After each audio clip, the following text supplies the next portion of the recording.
नमस्कार, मैं डॉक्टर रजनीश कुमार आप सभी का एक बार फिर से हार्दिक स्वागत करता हूं। प्रिय विद्यार्थियों, आज के वीडियो लेक्चर में हम यूजीसी नेट के संदर्भ में आप सभी से चर्चा करेंगे और बातचीत करेंगे कि यदि आप यूजीसी नेट के पाठ्यक्रम में यूनिट 6, 7, 8 और 10 में लगे हुए टेक्स्ट को लेकर परेशान हैं और उनको कैसे पढ़ें इसको लेकर चिंतित हैं, तो इसी विषय पर हम चर्चा करेंगे। क्योंकि तमाम विद्यार्थियों ने आग्रह किया था कि जो भी मूल टेक्स्ट लगे हुए हैं उसको पढ़ने का एक तरीका हमें जानना है। तो हमने भी सोचा कि परीक्षाएं तो नज़दीक आती रहती हैं, लेकिन यदि आप एक लंबे वक्त को लेकर यानी कि 3 से 4 महीने को लेकर तैयारी कर रहे हैं तो उस समय आप यूनिट 6 से लेकर 10 तक के मूल टेक्स्ट को कैसे पढ़ सकते हैं। हम इस चर्चा को आगे बढ़ाएंगे। उसके पहले इस उम्मीद के साथ हम आगे बढ़ेंगे कि आप सभी के पास यूजीसी नेट हिंदी विषय का जो भी सिलेबस है उसका प्रिंट आउट ज़रूर आपके पास होगा। सिलेबस आपने अच्छे से देख लिया होगा। जब आप सिलेबस देखेंगे तो अप्रत्यक्षतः ये सिलेबस 2 तरीके से डिवाइड किया गया है।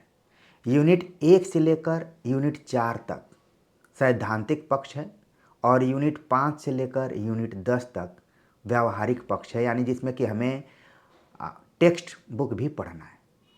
जब भी हम तैयारी करने जाते हैं तो हमारे दिमाग में प्राइमरी सोर्स के अतिरिक्त सेकेंडरी सोर्स भी दिमाग में आते रहते हैं कि किसी का नोट्स मिल जाए, किसी की कोई किताब मिल जाए जिसमें सारी चीज़ें दी गई हों। लेकिन सेकेंडरी सोर्स की एक लिमिटेशन होती है और वो भले आपके बेस को मजबूत कर दें, लेकिन जब कठिन पेपर बन जाते हैं तो फिर हमें प्राइमरी सोर्स की तरफ लौटना पड़ता है। तो इसी प्रयास में हमने सोचा कि आपको हम बताएं कि यूनिट 6 से लेकर 10 तक आप कैसे पढ़ सकते हैं।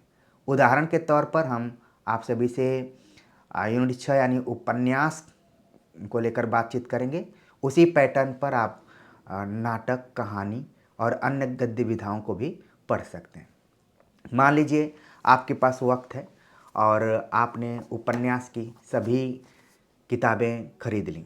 जैसे मैं यहाँ पर परीक्षा गुरु आपके पास आपको दिखा रहा हूँ, रखा हूँ। इसके अलावा जितने भी उपन्यास लगे हुए हैं, मानस का हंस, ठीक है, आपका बंटी, यहाँ पर जब भी आप जाइए मार्केट में सिलेबस लेकर ज़रूर जाइए और इससे संबंधित किताबों को खरीद लीजिए।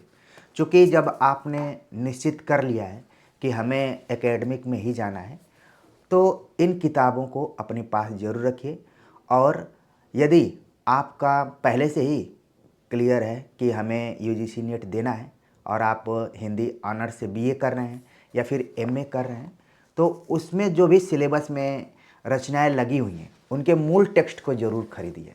प्रिय विद्यार्थियों, चूँकि एकेडमिक में काम करने का ठीक ठाक अनुभव रहा है तो हमने देखा है कि तमाम विद्यार्थी ऐसे हैं जो कि गाइड या फिर गेस पेपर से परीक्षाएं तो पास हो जाते हैं, लेकिन अंत में उसी मोड़ पर आते हैं जब उन्हें मूल टेक्स्ट पढ़ना पड़ता है। तो आप पहले से ही, ऐसा ज़रूरी नहीं है कि आप जब एमए पास हो जाएं तभी इन मूल टेक्स्ट को पढ़ें, बल्कि उसी सिलेबस पहले से ही आप बीए एमए के सिलेबस के अनुसार भी अगर आप तैयारी करते हैं तो फिर आपको ज़्यादा दिक्कत नहीं होगी। सभी उपन्यास हमने यहाँ पर रखे हुए हैं और हमारी कोशिश रहेगी कि आने वाले दिनों में इन उपन्यासों पर आप सभी से हम चर्चा करें, ठीक है।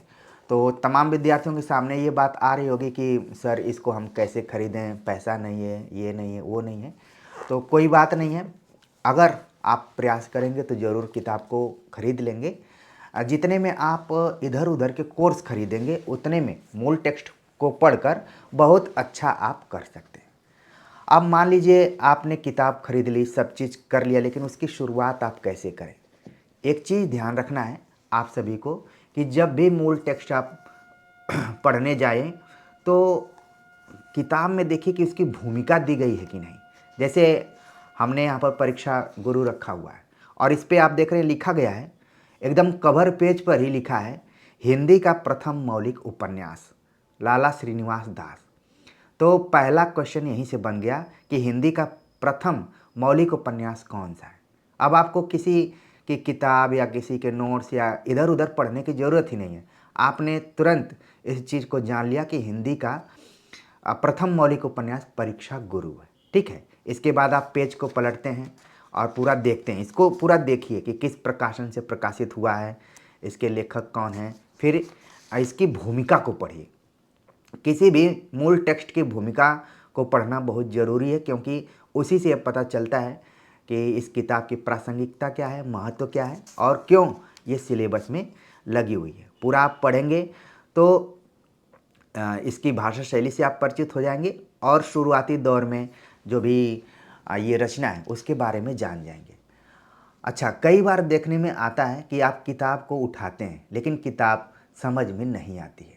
ठीक वैसे ही जैसे आप कोई अच्छी फिल्म देखने जाते हैं तो शुरुआती के आधे घंटे में आपको मशक्क़त करना पड़ता है कि पता नहीं इस फिल्म की स्टोरी क्या है, समझ में नहीं आता है। लेकिन थोड़ा आप वक्त देते हैं, धैर्य रखते हैं, तो फिर वो फिल्म भी समझ में आने लगती है। उसी तरीके से ये मूल टेक्स्ट है, मूल टेक्स्ट को आगे पीछे चारों तरफ देखिए और कोशिश ये कीजिए कि एक बैठक में जितना पढ़ सकते हैं, कोई ज़रूरी नहीं है कि मूल टेक्स्ट को पूरा ही पढ़ लें। एक बैठक में जितना आप पढ़ सकते हैं और उस पढ़ाई में आपको ये पता चलेगा कि फला रचना का कथानक क्या है, पात्र योजना क्या है, संवाद योजना क्या है, देश काल वातावरण क्या है, भाषा शैली कैसी है और किस उद्देश्य से ये रचना लिखी गई है।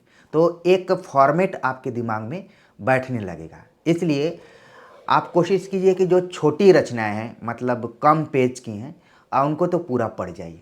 लेकिन जो मोटी रचनाएं हैं जिनको देख के आपको लग रहा है कि हमारे पास वक्त नहीं है, एक चीज़ मैंने देखा है, विद्यार्थी बार बार इस चीज़ का आग्रह करते हैं कि हमारे पास वक्त नहीं है। प्रिय विद्यार्थियों, किसी के पास वक्त नहीं है, वक्त आपको निकालना पड़ता है।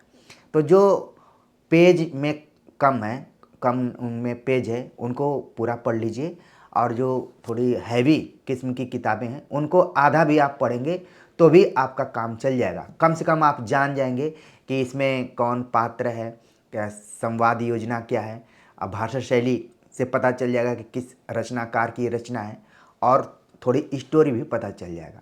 आपने देखा होगा प्रश्न पत्र को हल करते समय कि ज़्यादातर लगभग 70-75% प्रश्न आपको किसी भी बुक के शुरुआती 50 पेज के अंदर ही रहते हैं।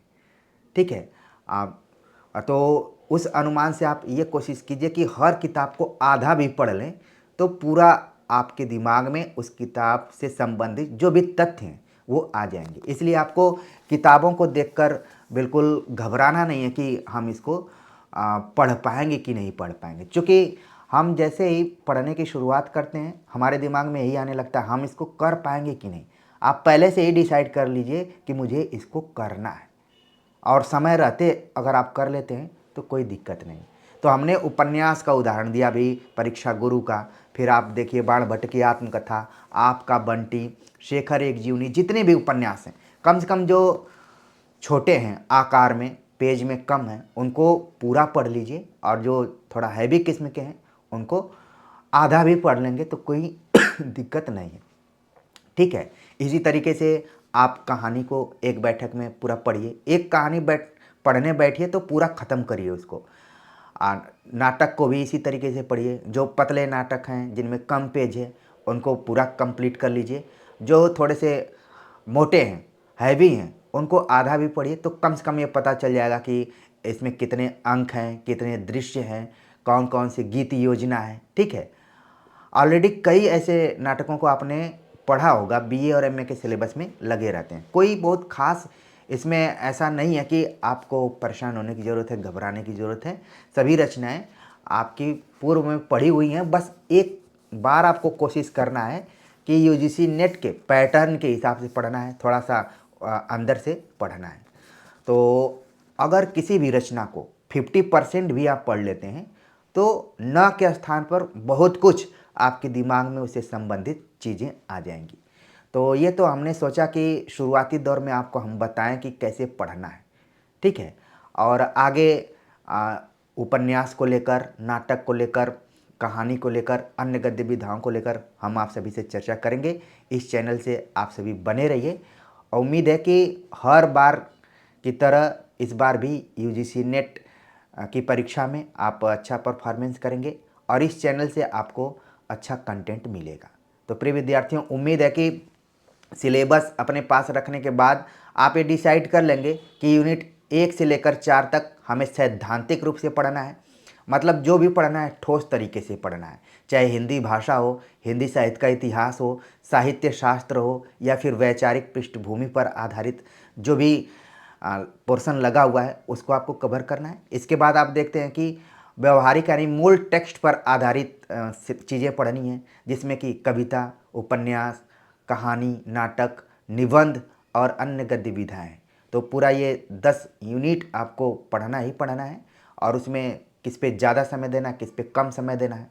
जैसे हिंदी साहित्य का इतिहास है तो इसको रेगुलर आपको पढ़ते रहना है। हिंदी भाषा को समझना है, एक बार आप समझ गए तो फिर बार बार उसको रिवाइज करने की ज़रूरत नहीं है। इसी तरीके से साहित्य शास्त्र है, उसको भी आपको एक बार अच्छे से पढ़ना है, ठीक है। एक बार अगर आप प्राइमरी सोर्सेज से पढ़ लेते हैं तो फिर आपको दोबारा पढ़ने की ज़रूरत नहीं पड़ेगी। वैचारिक पृष्ठभूमि भी इतिहास और अन्य पोर्शन से जुड़ा हुआ है तो वो भी कवर हो जाएगा। जहाँ तक हिंदी कविता की बात है, हमने पूर्व में भी सिलेबस के अनुसार सभी कविताओं को पढ़ाया हुआ है और उन पर प्रैक्टिस सेट भी कराया है। अब फिर से उसको हम रिवाइज करके नए सिरे से ज़रूर बताने की कोशिश करेंगे। आगे उपन्यास, कहानी, नाटक, निबंध और अन्य गद्य विधाएँ सब पे हम चर्चा करेंगे। बस आप सभी इस चैनल से जुड़े रहिए और पुराने वीडियोज, नोट्स जो भी है उसको देखते रहिए। तो आज की वीडियो लेक्चर को लेकर आप सभी के कमेंट का हम इंतज़ार करेंगे। मिलते हैं एक नए टॉपिक के साथ, तब तक के लिए नमस्कार।